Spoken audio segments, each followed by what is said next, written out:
really wanted to watch this video. This was regarding Highguard, and I guess essentially essentially the coping of with developers pretty much kind of I like not kind of taking any real responsibility regarding the video or regarding the game kind of failing. I didn't play it. I had no interest in it, and the game has not been doing very well, and it's not and they had to fire or lay off a bunch of their developers. But anyway, I believe they're talking about the little long ass twit longer that one of the former developers made. So let's see what he has to say, or at least let's react to it. Because I did not read. We talked about Highguard yesterday, the absolute failure that it is. I don't think anybody can really say it's not been a failure, unless you're a PC gamer, which we'll get to that in just a little bit. But there's been a lot of talk about this game, Highguard. And this is the game that was released at the end of, or announced at the end of the Game Awards with Jeff Keighley. He was so excited about it. And we all kind of saw this coming from a mile away. Celeste, did you play any Highguard? Thank God I did not touch that game with a 90 football. What about you, Lady Decade? No, not at all. I had no interest. Okay, you're not alone, because what happened was there was the initial push, obviously, of the game coming out, and then word got out that the game sucked, and 90% of the player base was gone like a few hours later. It was. I've never seen anything like it before. Right. Never. Been doing this for a long time, and we saw yesterday a lot of these people who worked on Highguard start making posts on their social media. Hey, this is what happened. I'm no longer working for them. Sorry, that sucks. And look, to be clear, we don't like it when people lose their jobs.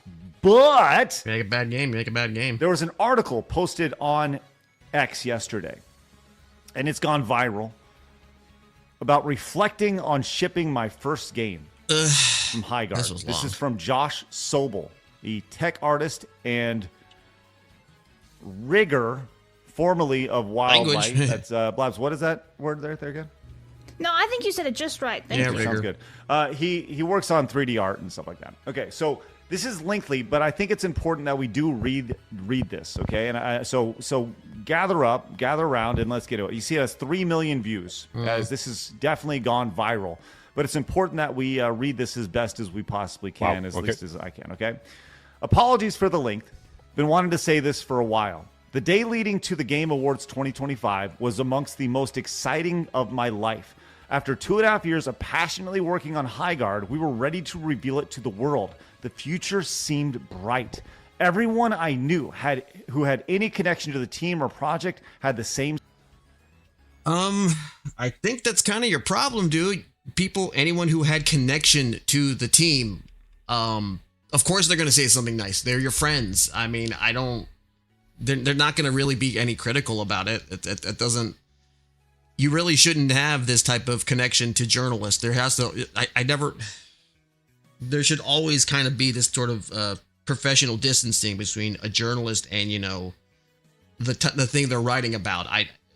When they become so buddy, clearly they're going to be writing you favorably. That's pretty much what Gamergate was about. It's ridiculous. Sentiments. This is lightning in a bottle. God. I trust this team wholeheartedly. If there's one project nobody in the industry is worried will fail, it's yours. This has mainstream hit written all over it. There's no way this will flop. He sounds so unbelievably sugar-coated. There's nothing here that's even comes off as remotely critical. I could play this game all day. These are all things that, hey, anybody who played the game said this game is on fire. This is going to be the next mainstream hit. But who played it? It was a bunch of journalists? You didn't have anybody, like any actual gamers? Anybody, any professional, any like other actual content creators? Not. You know who was a part of that, by the way? Jeff Keighley. Yeah. Yep. Right? So the internal pre-reveal feedback, even from unbiased sources, was quite positive. And where are those unbiased sources? I don't believe you. It was negative, it was constructive and often actionable. People who played the game, including us, had a blast. And since we were an independent self-published studio built with royalties in mind, many of us were hoping this could finally be the thing that broke the millennial financial curse. So they were all lined up with their hand out, ready for this thing to be successful. But the trailer came out, and it was all downhill from there. Content creators love to point out the bias in folks who give positive previews after being flown out to an event, but ignore. Yeah, that's always going to be there. That did not change, guys. You flew people out there. Maybe you shouldn't have done that. I don't know. The fact that when their negative leaning content gets 10x the engagement of the positive, they've done just as much incentive to lean into disingenuous direction, whether consciously or not. Okay, so here it is, the quick turning of the finger. The hate started immediately. In addition to dogpiling on the trailer, I personally came under fire due to my naivete on Twitter, which almost all of my now former coworkers had learned to avoid during their previous game launch. Putting your fingers in your, that's going to be great. After setting my Twitter account to private to protect my sanity, many content creators made videos and posts about me and my cowardice, amassing millions of views and inadvertently sending hundreds of angry gamers into my replies. They laughed at me for being proud of the game, told me to get out the McDonald's applications, and mocked me for listing having autism in my bio, which they seemed to think was evidence that the game would be, quote, woke trash. I never heard anybody say a goddamn thing about this game being woke. Not once. He is fucking making shit up. Which, by the way, I don't think I saw anything about this game being woke at all. Blast, did you see anything about this game being woke? No, I've been telling everyone since day one. It's not actually woke. It's just a shit game that has no clear objectives. Yes. All this was very emotionally taxing. There is much constructive criticism that can be and has been said about Highguard's trailer, marketing, and launch, but I don't think it's my place to commentate on that. I also don't think there's any way to know whether the launch would have fared better or worse without the massive spotlight that it was thrown onto us in response to the Game Awards trailer placement. But we never got that chance. I don't remember this game ever getting any sort of open beta. I mean, I believe Marvel Rivals had one. I know Overwatch did. It's like, you need to... It seems like they weren't listening to any... They listened to everybody but actual players to give any real feedback. I mean... I don't know where you thought this game was going to go if you didn't actually make the game with them in mind. Victim. We were turned into a joke from minute one, largely due to false assumptions about $1 million ad placement, which even prominent journalists began to no such thing in this day and age. Jesus Christ. State as fact. Within minutes, it was decided the game was dead on arrival. The creators now had free rage bait content for a month. Every one of our videos on social media got downvoted to hell. Comment sections were flooded with copy-paste meme phrases such as Concord 2 and Titanfall 3 died for this. At launch, we received over 14,000 review bombs from users with less than an hour of playtime. By the way, that should probably tell you everything you need to know about the game. Many didn't even finish the required tutorial. In discussions about Highguard, Concord, TXKO, and such, it is often pointed out by gamers that devs like to blame gamers for their failures, and that's silly. Bullshit, a lot of y'all do that. As if gamers have literally what you're doing. Have no power, but they do, a lot of it. And I'm not saying our failure is purely the fault of gamer culture and that the game would have thrived without negative Discord, but it absolutely played a role. All products are at the whims of their consumers, no shit. And consumers are put absurd amounts of effort into slandering Highguard, and it worked. Many of Highguard's former devs will now be forced to assimilate back to actual corporate industry.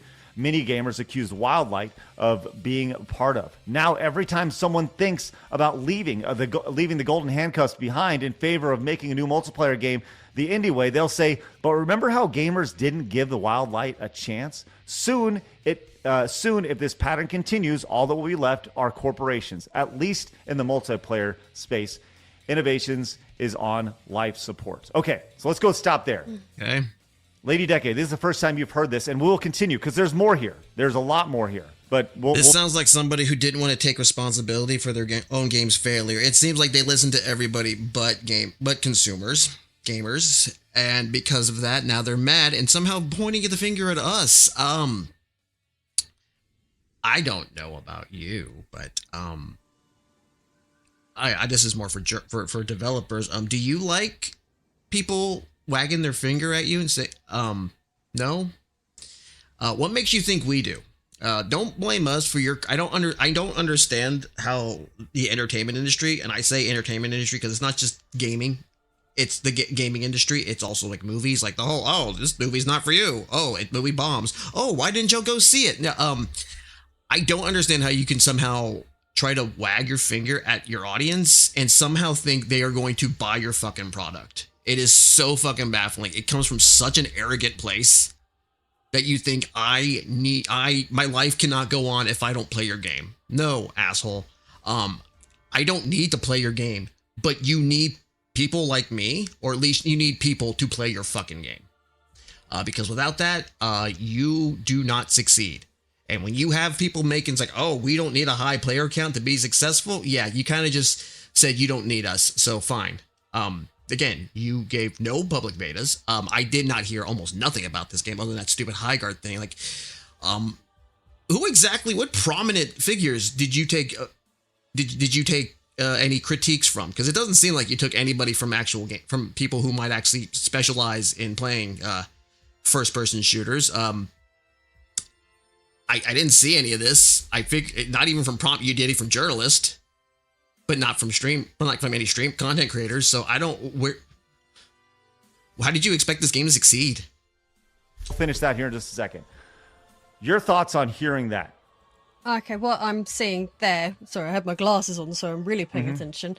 There's a lot of cognitive dissonance going on there. So it's obviously been in receipt of an awful lot of toxic positivity by the looks of it. It is coming across to me that they don't seem to realise that the proof is in the pudding. That's literally it. If you don't want to receive the ire of the internet, don't make a shit game. Because people are so namby fucking pamby these days, and everyone wants to be all encouraging and, oh, let's just mollycoddle the fuck out of everybody so that they don't have any realistic expectations of the world. And then you put something out there into the real world, and you are throwing every single time a game is released, it is out there for the wolves. It's out there for the wolves, and only the fittest are going to survive. And that game obviously wasn't it. And it doesn't matter how many times someone patted you on the back and went, oh, that's a really good job though, isn't it? That's not going to make a good fucking game. And it is possible to make a good fucking game. And that clearly wasn't it. And then to go out and sit there and write a twit longer about it, to plead your case and say, oh, well, it's not really the fault of the gamers, but it is. Oh, fuck off. Calm down. Why don't you sit there, get a reality check, calm yourself down, and do better next time. Or, if you can't stand the heat, get out the fucking kitchen. Right. Okay. Speaking of the kitchen. I'm going to think about something else to say, but no, she's pretty much right. I don't... if you're hearing all this, like all that praise, but you're also getting some feedback, and yes, it is some actual feedback. I know, like, one of the biggest criticisms, like the levels are way too large. I think it was tutorials or objectives don't seem all that clear. And again, like with the maps, only 3v3. Apparently they put 5 now, but it's like there are, like, no one told you these criticisms before you released the game. I mean, it seemed like all those people were just glowing praise. You only listen to those? Like, I'm sorry, you have to get criticism, whether you like it or not. Even you have to, it's your job as developers to kind of, mow through all the negative and actually look something that's constructive. I know it's not fun, but again, if you're in this industry, you need to to listen to voices, even like to things, even if you don't agree with. I'm not saying, like, again, obviously, it's okay to ignore like the legit bullshit, like people just saying like this is crap, and they're not giving any real legit reasons. But there are people out there, and if you don't But if you just lump everybody as negative or toxic or just trolls, hey Cap, then yeah, you're not going to probably get any better in this industry. Let's just say I'm a baker. Mm-hmm. Little metaphor here. I'm a baker, and Celeste comes over. She's like, hey, you make great bread, right? And Phoenix comes over and he goes, man, your bread's so good. Blabs comes in. She's like, hey, your bread's really good. It could use maybe some more salt or something. A little constructive criticism. Okay, I can correct that, right? And everybody around me is going, your bread is so good, right? But I don't go outside of our friend zone here. And I don't bring it to, I don't know, maybe the neighbor down the street I've only met a couple times, right? To get actual feedback. I then open up a store that took 4 years of development on. It took 4 years for me to flush out this store and perfecting my bread. And I release that bread, and everybody thinks it's the most generic bread ever. As a matter of fact, the guy over there having a nice loaf of bread that he's been eating for the last several years because it tastes good in a sandwich, he doesn't want to put down that bread to come have my bread because there's nothing great about it. It's just generic bread. It has no flavor. Should I blame the people, the consumer, for not liking my bread because my bread is totally generic and is not any better than anybody else's bread? No. You should have. No, that would be on the producer to make it better. You would think. Yeah. You would think it would be on me. You said the word toxic positivity there, Lady Decade. And yes, this is toxic positivity. Everyone I knew who had connections to the team or the project had the same sentiment. Connections to the team. Lightning in a bottle. I could play this all day. The mainstream, this says mainstream hit written all over it. This is toxic positivity to its core here. Right. All right, let's go ahead and continue here because there's more here when it comes to this. Because for me, this is not even the worst part, this idea of being in the bubble. When we talk about the toxic positivity bubble, it seems like all the time on this show. I think this is such a great example of toxic positivity. And there we'll see us saying toxic positivity and say that we're just railing on the game. No. What we're railing on is you didn't listen to any feedback at all outside of your bubble that was constantly praising you the entire time. You have to get your ass kicked in life. Sorry, that's the reality of it. And nobody came in with gloves on to tell you your game wasn't good. Just generic. It's a 5 out of 10. Yeah, the guy said like he had unbiased sources or people. Like, who are these sources? Like, you didn't say anything. I mean, clearly you have a bunch of journalists. You're people who are connected to the game. So obviously they're not going to be unbiased. They're going to have a bit of they're going to have a bit of favoritism because, you know, they're your buddies. That's not a good way to make a game or any type of media if you're just listening to one group. He's going to play anything else. According to IGN, a 7 out of 10. Can I just say real quick, too, like, Yes. just imagine if someone came out from that team and just like, welp, that didn't go as we planned. And then you go like, listen, guys, we put our heart and soul in this. Sometimes you get things wrong and, you know, we want to try and do better. We're going to listen to feedback, da-da-da. You do that and people are suddenly behind you again. Like, you do a little joke, a little bit like, you know, a little humility, and suddenly everyone's rooting for you. When you do something where you're just on this blaming everybody else tour, like, it never works out right. It never, ever works out.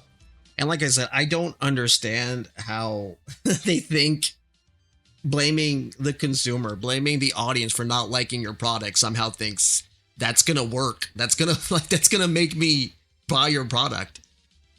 I'm not even, again, like I said, it's not even just video games, it's movies.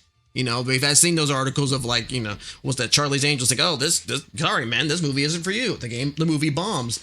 Their next article, oh, why aren't men watching this movie? Gee, I wonder. Probably because you told me not to see it. Customers don't like you wagging your finger in their face. They're not gonna feel guilty. Okay, it's the internet. The internet is not very sympathetic. They're gonna do. If you start wagging your finger, you start, basically blaming us. We're just not gonna buy your product. Sorry. Well, it continues. Stammers. It continues here with this post. Yeah, and I want to hear continue this because this is the part that I think most people are I missing. think I saw when it part comes of to this. Even if Highguard had a rocky launch, our independent, self-published, dev-led studio full of passionate people just trying to make a fun game with zero AI and Everyone's passionate about. I would see a lot of people are passionate. It doesn't mean anything.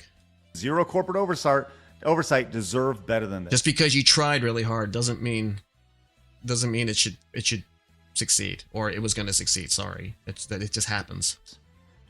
Here's the reality. You don't. Because your game is being released against those companies that have AI, that have corporate oversight. Whether you like it or not, when you step into the arena, you don't deserve shit. That's the cold, hard facts of it. If you're not good enough, you cannot compete. And Highguard was not good enough to compete. You continue. We deserve the bare minimum of not having our downfall be gleefully manifested. Phoenix, No, you you don't. said this yourself. They're doing it to themselves in this situation. Here. You don't. I was like, you're not entitled to anything. I don't care. Sorry, that's just the nature of the beast. I have no sympathy. But let me tell you the worst part here. I wish the best of luck to the few who remain at Wildlight and hope Highguard can stay the course. I still believe in it, and so do the fans we reached. 12 of them. You reached. We continue to champion it on subreddit, Discord, 12 of Twitch, them. and social media. Even though this adventure has come to an abrupt and emotionally challenging close, I don't regret 1 second of it. Okay. Here is the part that I have the most problem with. Also, I want to shout out some incredibly supportive journalists and creators who genuinely made a night and day difference during the past 2 months. All these folks deserve far more credit than they get for their empathy, intuition, and integrity. Fuck Okay? no. These creators right here, these folks, this is toxic positivity. This line right here, supportive journalist. Yeah. Should never That be a sentence thing. should never exist. Yeah, there you go. If you are a quote unquote journalist, Good you God. should not be supportive to any project. That defeats the idea of being fair and biased. Yeah. You are no longer a journalist. You are a propagandist at this point if you're going to champion things. And I said this over here, flies in the face of everything a journalist is supposed to be. It's not impartial. At this point, you're not a journalist, but a propagandist and or activist. Well, I'm sadly that is what a lot of fucking journalists are. They're no longer journalists. They're propagandists. They prop these games up. It's that again, that's been happening for so long. I don't know why you would put your fucking faith in journalists to get your word out when game journalists have not been legit for like over 10 years. They have slowly lost the trust of the consumer, which is sad because video game journalism at its core is consumer journalism, where the impetus is to help the gamer or the consumer decide whether we should buy the product or not. When we blatantly know that you are in bed with the developer, when you're buddies with them, of course we're going to fucking have doubts and everything. And they have been pushing this game so goddamn hard. How do you think we would trust them? Like, why would you ever think at this point, like, you are in your bubble if you somehow think that game journalists are trusted at this point? You probably should have went to content creators, like not me, but like people who actually do know about certain about, you know, shooters and whatnot, tell you what's good, what's bad. I don't think they did that. It doesn't seem like they really did that, or they didn't do it enough. Again, should have had like an open beta for so, you know, the players could give you some feedback of what's wrong with this, what you should be adding. Like, it seems like they were just they released this too early if that was the case. Journalists should not be doing this they should not necessarily be doing this for the interest of the devs. So granted, they should tell you like what's bad and what's good, you know, so the devs can learn from it, but they should mainly be criticizing games for the sake of the player, of the consumer. They're supposed to give us information mostly because it's our money. This is a massive red flag. These folks right here, Fran, over at IGN Forever, these folks, I got a couple people from Kinda Funny over here. All these people should be called out. This is your problem. This is your toxic positivity. This is why you wasted 4 years and millions of dollars on creating Highguard to appease people that are just going to seal clap for you the entire time, and in reality aren't going to go out and don't have no audience that will go out and support the game. Don't blame us. Right. That's what happens when a whole generation of kids got a participation trophy growing up. Yep, pretty much. Don't blame us. Blame them. Blame them for just applauding and seal clapping the entire time. That's the cold hard truth. The thing is that the author of that post had made a decision about how they forecast that that game was going to perform. It's not performed how they've expected, and now he's chucking essentially a shit fit about it. Right. Because you can't pre-decide that something's good. You can't just put something out there and then say, this is brilliant. I want all of you to play it and it's going to have so much success. And the paragraph that he said about being an indie company and they're not slave to corporates and so on and so forth. Okay, apart from the minimal AI use that Expedition 33 had, so were Sandful. And you know what the fucking difference is? Sandful put out a good fucking game. And honestly, the whole AI thing with Expedition was so overblown. They were literally placeholders that they had every intention of getting rid of. If anything, they saved money by not, having somebody else, make those assets that were never going to be used again. It's so fucking dumb that people try to bring that up. It didn't. But, Celestium, you got anything on this after hearing that and kind of look, for me, this comes down to very simply, it's not our fault. It's your fault, idiots. That's what it sounds like to me. Love to hear your thoughts, Celestium. Yeah, I hadn't heard about Highguard until maybe a week or two ago because I follow Doki Bird and she's into FPS games. I don't know if you guys know her, but she's a really amazing VTuber and she's into the FPS scene. And she gave some really, really constructive thoughts. Obviously the game was garbage, from her point of view, but she gave some really good advice. They didn't really think about the players. They made it really grindy. 5v5 mode, what if you don't have anyone to play with? What are you supposed to do? It didn't seem very user friendly, if that's the right terminology to use here. So yeah, no, it just seemed like they were pushing the blame off on the viewer here and not taking much responsibility at all, no accountability at all. Right. Which I think is Stupid. We've seen this a million times, this idea of the lack of accountability in society now. And I think that the fact that it's being manifested at an entire game studio with over 100 people working on it, and you have this guy who's I wonder if this guy Josh has received any messages from the team he worked with going yo dude, shut up, would you shut up, we don't need this right now. And to be clear, I emailed Josh and was like, hey, do you want to come on and have an honest, real conversation about this? And he declined. He's like, I just need to process this in my own way because I don't. Right. I understand giving him space because this is. I'll be honest. I don't think he'll ever go on. I think he finds out. I'm pretty sure he'll have people whispering in his ears to not go on the show. So, I'd actually be shocked. It would be kind of cool, interesting, but I would be honestly shocked if he came on the show. Obviously, a very traumatic thing that's happened to him. They thought this was a surefire hit. He was counting on this to end his poverty or whatever he said in there. He had high hopes for this, but the invite is open, and it's open whenever he is done decompressing. Because I think having a realistic discussion about this game is actually super important. Because I truly don't think that him or the developers who got fired understand that their game just wasn't fun. And that's the crazy thing about it. And I guess my question would be did they open it up to actual gamers who are in the FPS scene? Because I don't think they so. could have, given them all keys and be we need your honest feedback. You can't just go in and say you guys were mentioning, right, the whole bread thing. I give it to Blabs, give it to, Phoenix here. And you guys are my friends. So you'll probably say it's yeah, it's good to not hurt my feelings, but you need constructive criticism. And sometimes you got to go even a little further than that to make it better. No pain, no gain. Mm-hmm.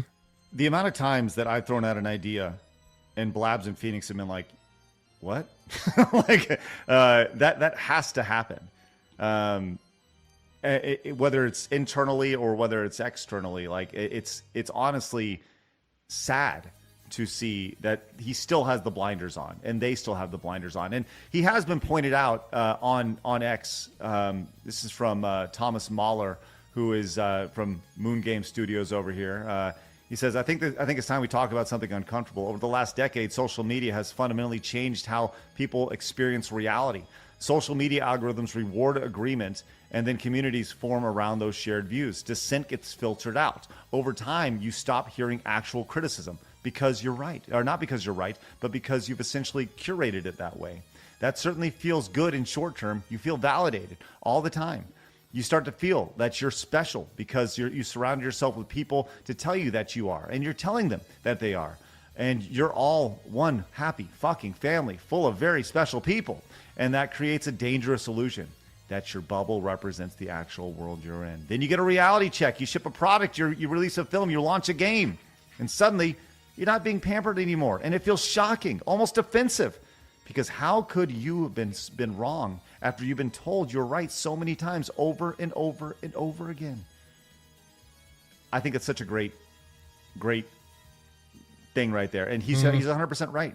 100% right here. Kotaku, though, going to bat. Yeah, bye.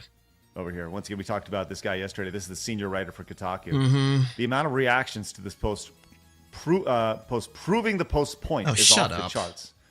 Oh, shut up. I don't know if I trust Kotaku for anything, honestly, when it comes to games and anime culture. Or anything. No. Or anything, right. I don't know why they're not dead yet. Tell me again how disconnected you are with the audience. Again, keep in mind, this is the guy who said this game was super fun yesterday on the show, if you recall me pointing that out. And then we had this viral post. If a streamer loses 90% of viewers in one stream, bad streamer. If a restaurant loses 90% of customers in one day, bad restaurant. If a series loses 90% of its audience, one episode in, bad series. But if a game loses 90% of its players in 2 days, it's the player's fault? Technically, a lot of people will. I mean, there are some people that will blame the audience for if a show like loses its audience. I mean, or the ratings go down. That happens. Like I said, it's more in the entertainment industry for some stupid reason. But yeah, preach. Yeah, I mean, I think this is just common sense. If that game was really good, no matter what, so you would have had the flood of first people coming in with people to meme on it or whatever. But then if it was a really good game, you'd go, you know what? Actually, this is actually not that bad if it was really, really good. So this whole thing of I don't know, when has it ever worked blaming the audience for anything? When has that ever paid off? Never. For any company or individual. And Never. Yeah, I don't know why anyone does it still. Ever does. I don't know why they keep going to that tactic other than these are just man babies. Yeah. I think you nailed it. It's man babies. Yep. Coddled man Entitled babies. children. Built around that have been in toxic. That's the thing. Toxic positivity. This is a phrase that has come into the zeitgeist over the last couple years, which needs to be addressed. It is just as bad as toxic negativity, if you will. I would say it actually does more harm than just going around telling everybody how great you are. Well, you see this, it started with the entire trophy generation of you're so great. It's so I was awesome. just gonna say that. Not that I grew. Well, I know it started with like the millennials and stuff, but like even Gen Z, like everyone was getting, a trophy, or if you participated, you did really great. And I never liked that because I'm someone who's like, if you don't earn it, if you don't work for it, what does it matter in the end? Like, sure, you can do an okay job, but there's usually someone who's better than you. And, merit is merit at the end of the day. Just try to do better next time. Right. I coached my daughter's soccer team one year or for several years. And we only gave trophies for first place. Good. Yeah. And the only, when we won, they felt like they earned it. Sure. Like we were given like little medals and trophies for finishing, second or third or whatever. I didn't even hand them out. He threw them away. Hand them out. And some people say, "Oh, you're a jerk." No. That means when they got melted them down. They earned it. They felt good about it, And you wonder if Highguard is just another example of a trophy generation, It sure is. Like I'm so in my career in the past before Sidescrollers, I actually only I only wanted to hear the negative. I have no interest in positive anything because it doesn't do anything for me. So like for me, it's like the simplest example. If you're going on a date and there's two of your friends and you're going, how do I look? And one person lies saying, wow, you look great. There's a ketchup stain on you. You look ridiculous. They're like, you look fantastic. And your friend goes, you look like crap. You need to change right now. That person just saved you of embarrassment, and now you may even have a successful life partner for the rest of your life. Where the one that just gave you that momentary ooh, good, I feel good for a minute, you just ruined everything else past that moment. So in the long run, it does you no good. Let me be clear, constructive criticism and feedback, I'm not saying just railing on somebody, but is way more, is critical. You don't want to surround yourself ever by yes men, because at the end of the day, then you're going to fall, your empire is going to fall if you just surround if you're surrounded by only yes men. You need some people in there to go, I would rethink that, you know? Of course. Reminds me of two things. Yes. My half sensible answer is toxic positivity reminds me of being like an adult equivalent to gentle parenting. Oh, okay. And every time I see someone going, oh no, gentle hands, whenever I'm at the soft play, I'm like, love, your kids just hit my kids. Oh, well, no, you mustn't do that. When the reality is you should be saying, right, go sit down, you little shit, we're leaving. Like, Right. That's what you should be doing. And then the second thing, and this is my not sensible answer, is the way he's reacting kind of reminds me of in Like a Dragon Infinite Wealth, when Ichiban is getting really, really bad advice from Adachi and Nanba about how he should get ready for his upcoming date with Psycho in it. And I never played it Like a goes Dragon. really, really bad. And then it's just, this is why you shouldn't go to your closest and your nearest and dearest on something really important. I love because that you brought it back to anime. No? I love it. No, I brought it back to a Sega game. Oh, that's what I said. Sorry. Sega game. Ryu got the Yakuza series. Oh, sorry. I didn't hear your reference. I'm sorry. I was my bad. Sorry. Speaking, by the way, Phoenix, you mentioned embarrassing. The cope is real from PC Gamer. Oh, Highguard didn't flop. of course. Really? Uh-oh, here we go. Oh, God, really? Which the community note. Developers are laid off most of the team, around 90% estimated, just 16 days after release. This game is a flop. It's a flop. Right. It'll flop. This makes it a flop. Wonderful. Wow. This and people are seeing right through this right here, like this straight up gaslighting, like awesome bait. And I have not clicked this to read it because Who cares? Don't give him the fucking click. Yeah. I want to give them money. It flopped. yeah, I'm not handing that out, man. That's crazy. Well, Okay. Wow. Yeah. Honestly, I don't know what to say. If you don't, developers need to get out of their fucking bubble. They need to start actually listening to their player base or their potential player base. They need to stop blaming them. Otherwise, these companies will not be around very long. And I don't think these developers are going to be around very long if they don't learn that lesson hard. Or they don't learn that lesson fast. But that's just me.